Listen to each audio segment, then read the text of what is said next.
Yunus давай, братан.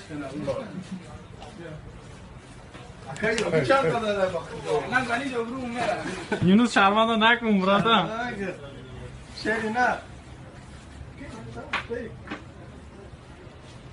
Okay. Jalil doğru boluşa. You ready? Just make quickly faster. 1, 2, 3. See, you are nothing.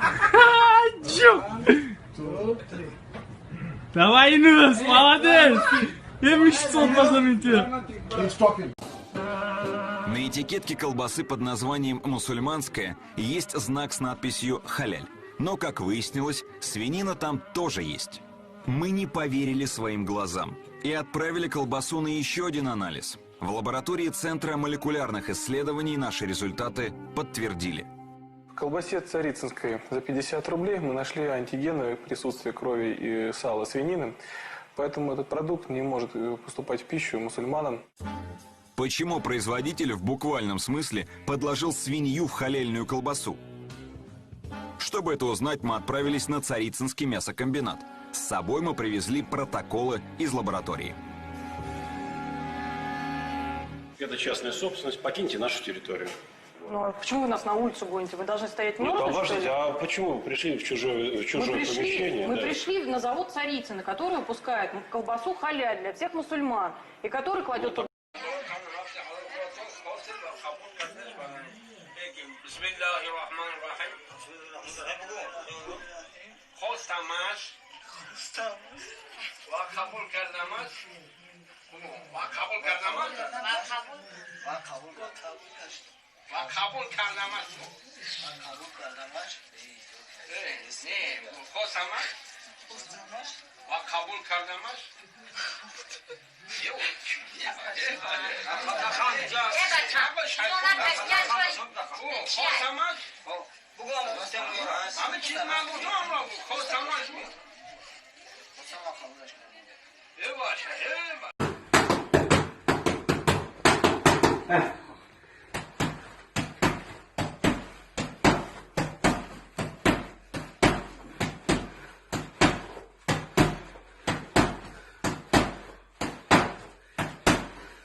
غنيت خالد صاحبي بدلت ها روح الخلد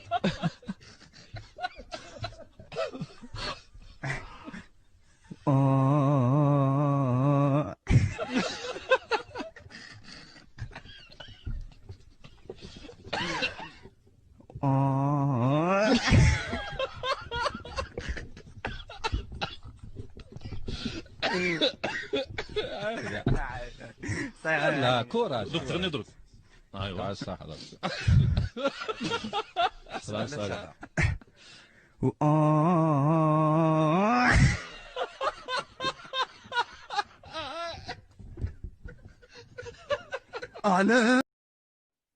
خوب به این کلیپ توجه کنید. این خواهر صدقه میده به این کارگر.